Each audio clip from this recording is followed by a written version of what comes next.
క్రీస్తునందు ప్రియమైనటువంటి దేవుని సంగమ, స్నేహితులారా, మన రక్షకుడు మన ప్రభు అయినటువంటి యేసుక్రీస్తు పరిశుద్ధ నామంలో మరోసారి మీ అందరికీ శుభాలను తెలియజేస్తున్నాం. ఈరోజు శిలువ ధ్యానాల్లో ఈ దినపు వాక్య భాగాన్ని చదువుకుందాం.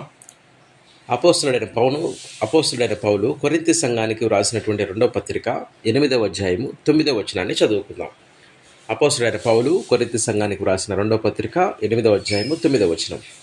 మీరు మన ప్రభు అయిన యేసుక్రీస్తు కృపను ఎరుగుదురు గదా. ఆయన ధనవంతుడయ్యుండియు మీరు తన దారిద్ర్యం వలన ధనవంతులు కావాలనని మీ నిమిత్తము దరిద్రుడు ఆయను. ప్రార్థన చేసుకుందాం. మమ్మల్ని మికిలిగా ప్రేమించిన మా ప్రియ పరలోకపు తండ్రి, నీ పరిశుద్ధ పాదములకు వందనాలు, మీకు స్తోత్రాలు చెల్లిస్తున్నాం తండ్రి. మరి యొక్క నూతన దినాన్ని మా జీవితాల్లో మీరు ప్రవేశపెట్టి మా ఆయుష్ను పొడిగించినందులకే మీకు వందనాలు. సజీవ లెక్కలో ఉన్నామంటే కేవలం మీ కృపే తండ్రి, అందుని బట్టి మీకు వందనాలు.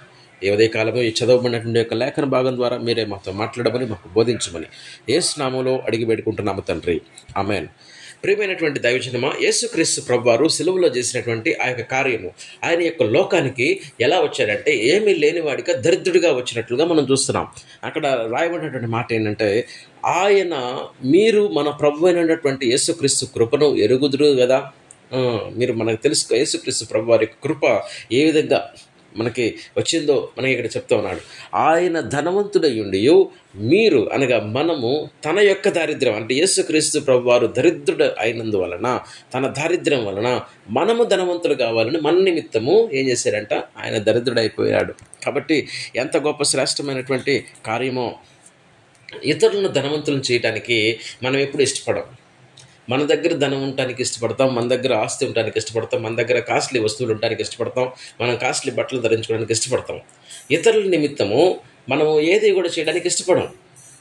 తల్లిదండ్రుల ప్రేమ వేరు. మళ్ళీ తల్లిదండ్రులు ఏం చేస్తారు, తన బిడ్డలను ధనవంతులు చేయడానికి వారు చదివిస్తారు, వారు ఆరోగ్యాన్ని ఇస్తారు, అవసరాన్ని బట్టి అక్కడ అవసరాలన్నీ తీర్చడానికి ప్రయత్నం చేస్తారు. అయితే మానవుని యొక్క స్వభావము దేవుని యొక్క స్వభావం ఎంత విరుద్ధంగా ఉన్నాయో చూడండి. ప్రభు అయినటువంటి యేసుక్రీస్తు మనము ధనవంతులం కావాలని, ఈ లోకపరమైనటువంటి ధనం అనుకోవాకండి. ఈ పరమైనటువంటి ధనము ఈరోజు ఉండిద్ది, రేపు పోయిద్ది. ఈ లోకపరమైనటువంటి ఐశ్వర్యము ఈరోజు ఉండిద్ది, రేపు పోయిద్ది. ఈ లోకపరమైనటువంటి ఆస్తులు ఈరోజు ఉంటే రేపు పోతాయి. ఏ క్షణంలో తీసేస్తారు, ఏ క్షణంలో పోతాయి కూడా మనకు అర్థం కావు. అయితే ఆయన ఎందుకు మనల్ని ధనవంతులు చేయాలనుకున్నాడు, ఏ రూపంలో మనం ధనవంతులు చేయాలనుకుంటున్నాడు, ఆయన ఎందుకు దరిద్రుడిగా యొక్క లోకానికి వచ్చాడు అనేటువంటి విషయాలను మనం పరిశీలన చేస్తే, ఆయన ధనవంతుడు. ఎలా ధనవంతుడు?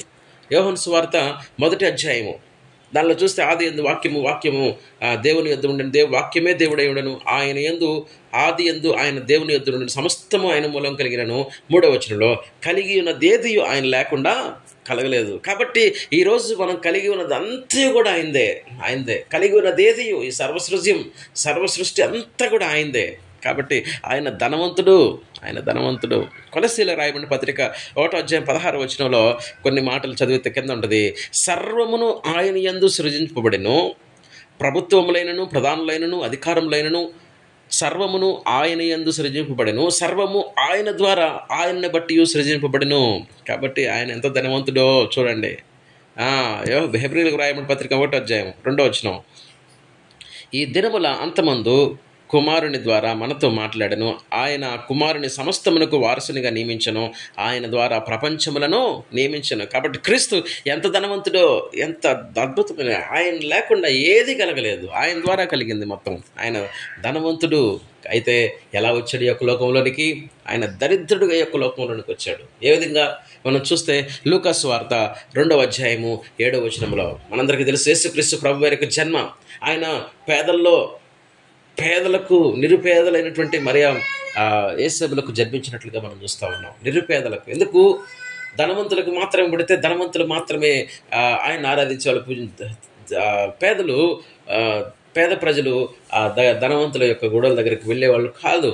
ఈరోజు చాలా భయంకరమైనటువంటి పరిస్థితులు కనబడుతున్నాయి. పేదలు, ధనవంతులు, గుడులు కూడా మారిపోయినాయి.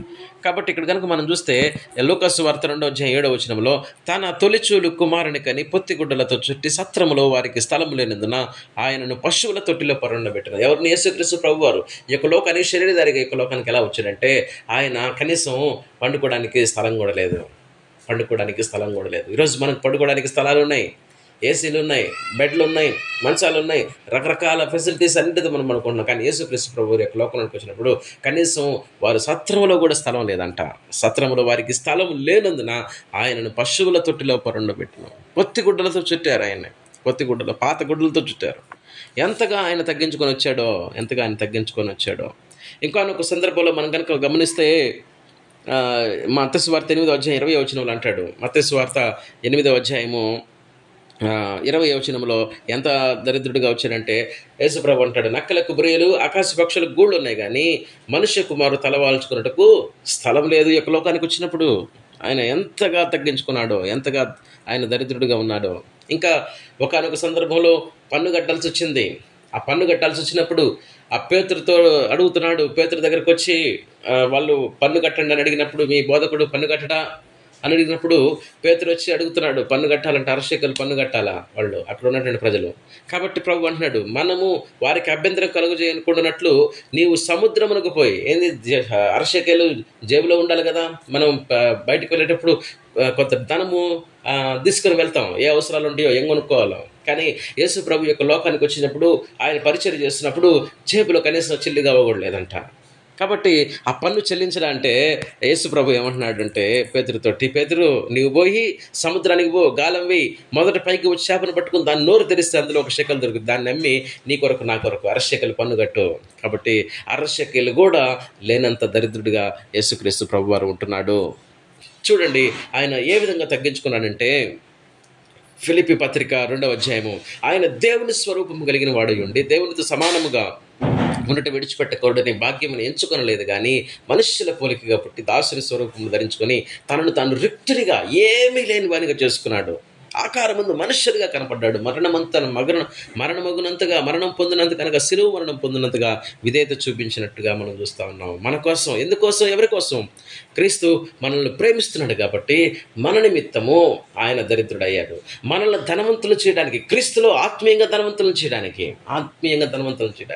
ఆయన ఆశీర్వాదము ఐశ్వర్యం ఇస్తుందంట. ఆయన యెహోవా ఆశీర్వాదము ఐశ్వర్యం ఇచ్చిన అంటాడు. కాబట్టి యేసు ప్రభువే మనకు ఆశీర్వాదము, యేసు ప్రభువే మనకు దీవెన, యేసు ప్రభువే మనకి గొప్ప ఆశీర్వాదమై ఉన్నాడు ఆయన.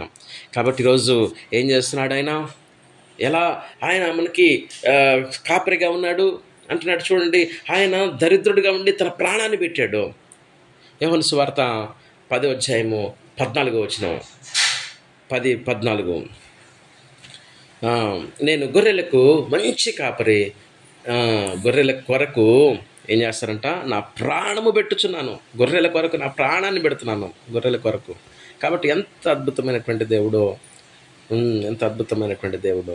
కాబట్టి ఆయన ఏం చేస్తున్నాడంటే మనకి ప్రాణాన్ని పెట్టాడు, మన కొరకు ప్రాణాన్ని పెట్టాడు.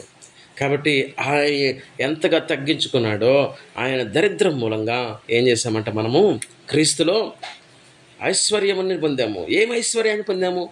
రక్షణ అనేటువంటి ఐశ్వర్యాన్ని పొందాము, పాప క్షమాపణ అనేటువంటి ఐశ్వర్యాన్ని పొందాము, నిత్య జీవం అనేటువంటి ఐశ్వర్యాన్ని పొందాము.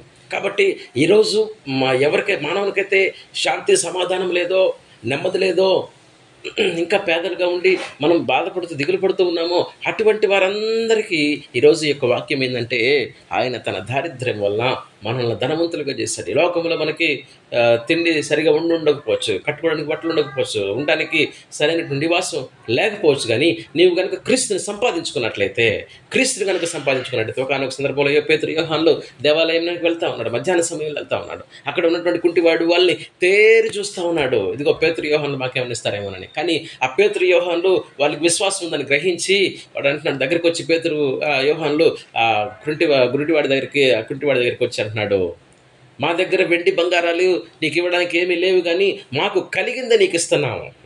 ఏం కలిగింది? యేసుక్రీస్తు ప్రభువు నామములో మీరు స్వస్థత పొందు. కాబట్టి కలిగింది యేసు ప్రభుని. ఈరోజు మనం కూడా ధనవంతులు ఎలా అవుతామంటే, క్రీస్తుని కలిగి ఉండటం వల్ల, క్రీస్తుని మన జీవితంలో కలిగి ఉండటం వల్ల మనము ధనవంతులం అవుతాం. క్రీస్తు మన జీవితంలో కలిగి ఉండటం వల్ల మనం సమాధానాన్ని పొందుకుంటాం. క్రీస్తు మన జీవితంలో కలిగి ఉన్నందువల్ల మనం రక్షణ పొందుకుంటాం. క్రీస్తు మన జీవితంలో ఉన్నందువల్ల మనం నిత్య జీవాన్ని పొందుకుంటాం. క్రీస్తు యొక్క కృప మనల్ని ఏం చేస్తుందంట, ధనవంతులు చేస్తూ ఉంది. క్రీస్తు ధనవంతులుగా చేశాడు. కాబట్టి ఆయనకు కట్టుకోవడానికి బట్టలు లేకపోవచ్చు పుట్టినప్పుడు, ఆయన తలవాల్చుకోవడానికి స్థలం లేకపోవచ్చు, కానీ ఎంత తగ్గించుకున్నాడో, ఎందుకు తగ్గించుకున్నాడు? శిలువ మరణం పొందినంతగా తనను తాను తగ్గించుకున్నాడు, రిక్తులుగా చేసుకున్నాడు. ఎందుకంటే కేవలము ఆయన యొక్క ప్రేమను బట్టి, ఆయన యొక్క కృపను బట్టి నేను దేవునితో సమాధానం కలిగి ఉండటానికి, దేవునితో అనుబంధం కలిగి ఉండటానికి, దేవుని వద్ద ఉండటానికి ఆ పరలోక వైభవాన్ని వదులుకొని వచ్చాడు. ఎందుకంటే ఆ పరలోక వైభవాన్ని నీకు నాకు ఇవ్వడానికి. చూడండి ఎంత గొప్ప ప్రేమ, దేవుని ప్రేమ, ఎంత గొప్ప ప్రేమ. ఆయన తగ్గించుకుంటూ శిలువ మరణాన్ని పొందాడు. కాబట్టి ఆ మరణం ఎవరి కొరకు? ఆ శిలువ మరణం ఎవరి కొరకు అంటే కేవలం నీ కోసం, నా కోసమే. కాబట్టి ప్రియమైన దైవజనం, ఈరోజు మనము తన యొక్క ధనవంతులు కావాలని కోరుకుంటున్నాడు, మన నిమిత్తం దరిద్రుడయ్యాడు. కాబట్టి ఆ యొక్క సెలవు కృపను మనం జ్ఞాపకం చేసుకొని మనం ముందుకి మన యొక్క ఆధ్యాత్మిక జీవితాల్లో కొనసాగుదాం. ప్రభు ఈ మాటలు దీవించును గాక. ఆమేన్. మమ్మల్ని మిక్కిలిగా ప్రేమించిన మా ప్రియ పరలోకపు తండ్రి, నీ పరిశుద్ధ పాదములకు వందనాలు, మీకు స్తోత్రాలు. ఇచ్చినటువంటి యొక్క శ్రేష్టమైన మాటలు మా హృదయాలు నీరుకట్టి ఫలింపు చేయమని, మీరు మా నిమిత్తము నీ యొక్క దారిద్ర్యం వల్ల మేము ధనవంతులు కావడానికి మీరు ఇచ్చినటువంటి గొప్ప కృపను బట్టి, యేసుక్రీస్తు ప్రభువుని బట్టి మీకు వందనాలు. మీ అందు భయభక్తులు కలిగిన జీవితం మేము జీవించేటువంటి కృపను మాకు దయచేయమని, దీనిపై దీవెన ఆశీర్వాదాలన్నీ ప్రభువా మా బిడ్డలకు అందరికీ అనుగ్రహించమని, యేసుక్రీస్తు జీవము కలిగిన పరిశుద్ధ నామములో మిక్కిలి వినయంగా ప్రార్థిస్తున్నాము తండ్రి. Amen. Amen. God bless you all. Praise the Lord. Good morning. Thank you.